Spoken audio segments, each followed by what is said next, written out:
Before I start, I want to say something. Even talking about this, I can feel a little tightening in my chest. Um, hey, but I'm okay.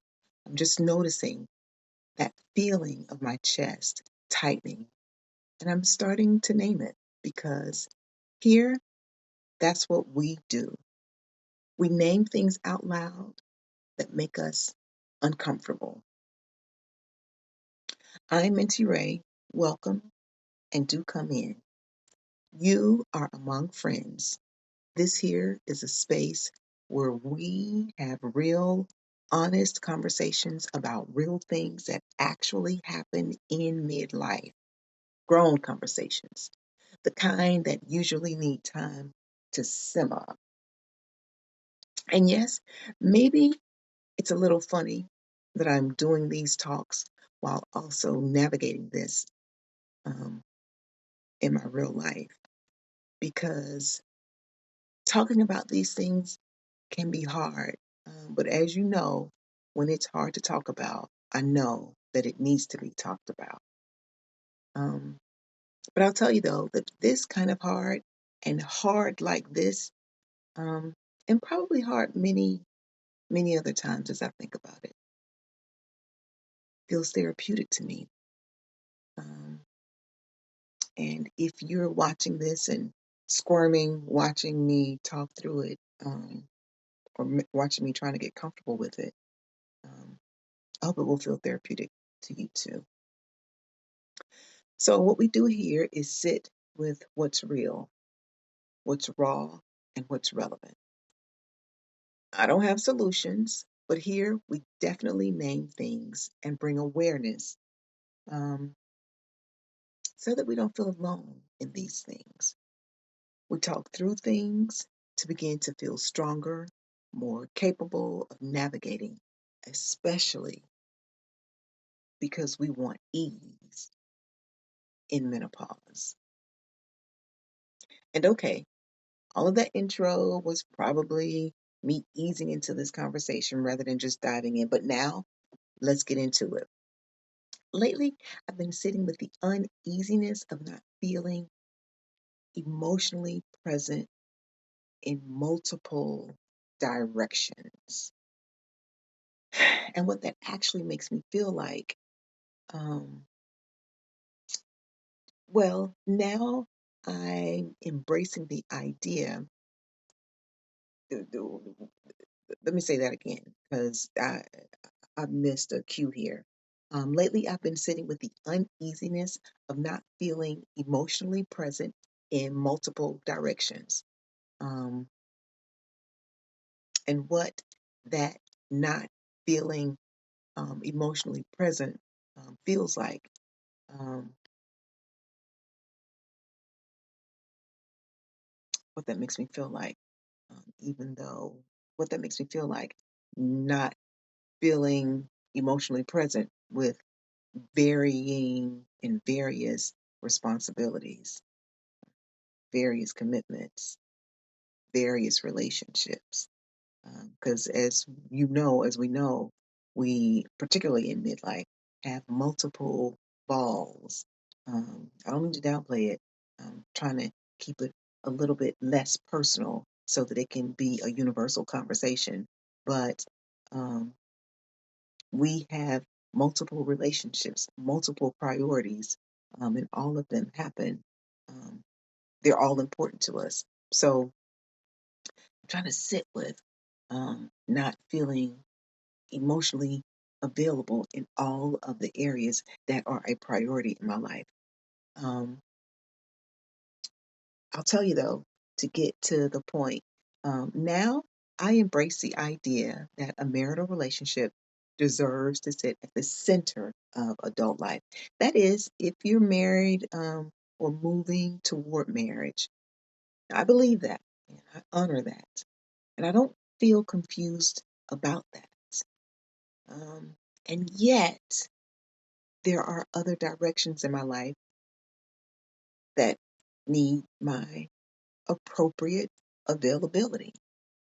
Um, my other loved ones, my other loves, the other responsibilities that I have, the other relationships that also include my passion projects, the things that I'm building, the relationships that I want to keep strong, the things that make me feel alive.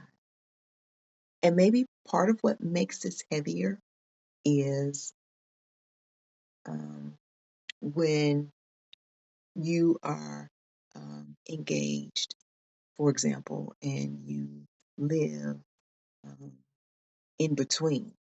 So you don't have, um, you don't share a home yet because you're not married, but you are in between. So you're not fully merged, but you're not separate either. I don't know if living together with your partner clears all of this up or whether it adds more pressure. I honestly don't know. I just know what this is asking of me internally. Um, and that is currently heaviness and even uncertainty. And to be honest, it doesn't feel like I'm being, or it doesn't feel like you're being pulled apart. So it doesn't feel like, these things that you love, these other relationships that you love that make you whole, it doesn't feel like it's that, like they're pulling. Um, but it does feel like being plugged in to more than one meaningful current. So, like a starfish that stays stretched out, arms out, legs out, head stretched up, but no real pull. But all of the tentacles um, are a valid and important and meaningful current. Um, this feels like a middle feeling. And there's something very particular about just standing in the middle. Uh, and I'm trying to make space for just standing in the middle.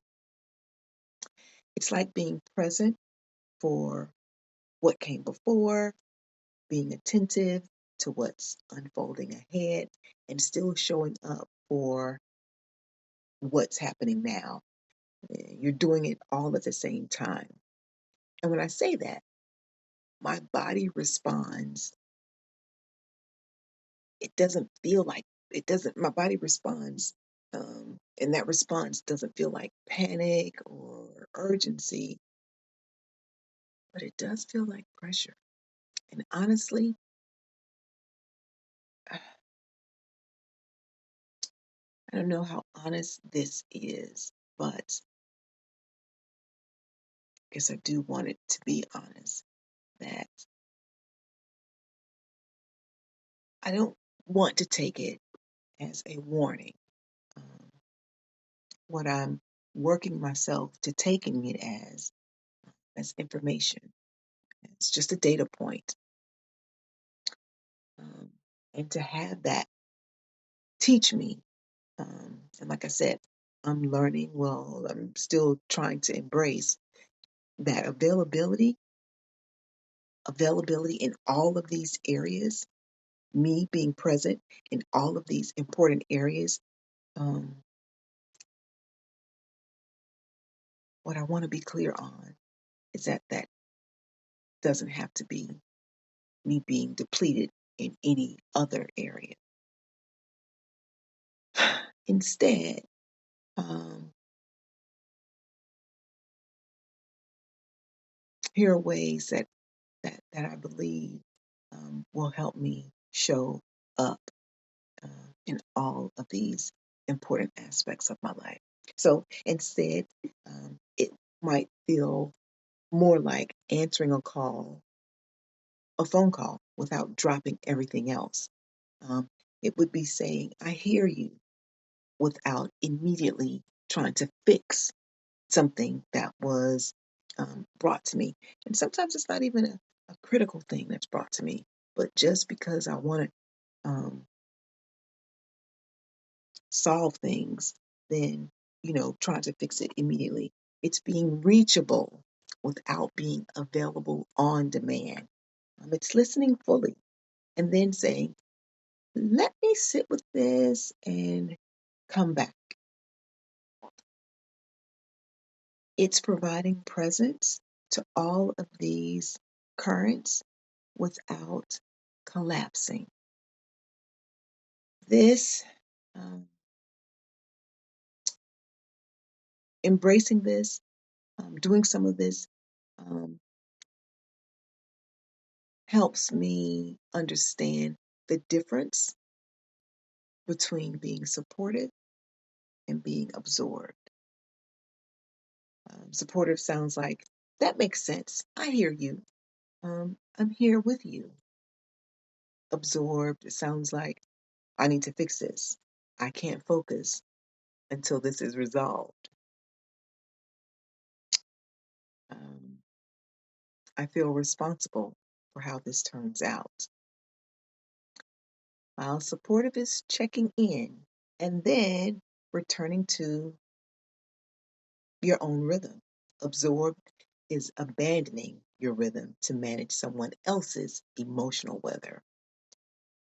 And that applies to my passions too. Being supportive of what I'm building means honoring the time and energy that each area needs. Being absorbed would mean letting it consume everything or abandoning it entirely out of guilt. And we know that guilt is detrimental when you hold on to it and when you're in relationship to anything. You do it, particularly relationships with others. Guilt really does wreck how you engage with other people, with other loved ones. Um, and I think that guilt shows up when we're told love or commitment has to be ranked, as if caring deeply in one place means withdrawing from another. But that's not how I want to experience. That's not how I could. That's not even how I could experience a full life. I don't believe care is a limited resource. Um, I believe love and care flows through our bodies like energy. I believe that they are energy. And I believe that there is an unlimited supply of love and care that um, can flow through your body. So I don't believe care is a limited resource. And I don't believe that being present requires me to be emotionally scarce in other important areas of my life. Intellectually, I don't believe that. But clearly, sometimes my brain gets hijacked, my emotions get hijacked, and I find myself um, feeling very much in the middle. So here's what I'm allowing to be true without apology. I can honor what sits at the center. I can remain appropriately available in other meaningful directions, in multiple meaningful directions. And I can protect space for what makes me feel alive and all the who's that make me feel alive. I don't have to fracture myself to legitimize any of the things, people, and responsibilities that I care for. If you're holding love, responsibility, and passion all at once, if you've ever thought, I want to be there but I can't disappear from other primary relationships and primary passions. You're not failing. Some seasons don't ask us to choose, like this season doesn't ask that of us. They ask you to hold what matters while making sure you don't disappear from other areas. Now, let's exhale. Let's exhale because we deserve that. I believe that. And I believe that for all of us.